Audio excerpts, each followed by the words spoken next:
আল্লাহর নাম অনেকগুলাই তো আছে, রহমান আছে, রহিম আছে, গফফার আছে, সত্তার আছে, জব্বার আছে।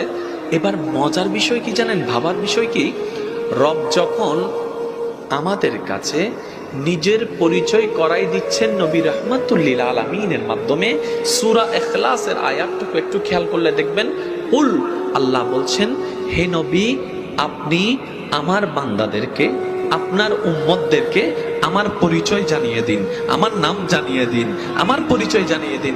নবী বলে, আল্লাহ কি পরিচয় জানাবো?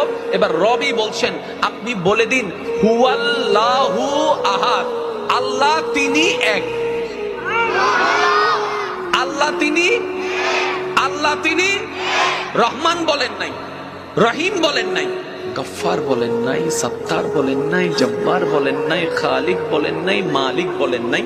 অন্য সমস্ত সিফতি নামকে রব্বে করিম গোপন করে রেখে জাতি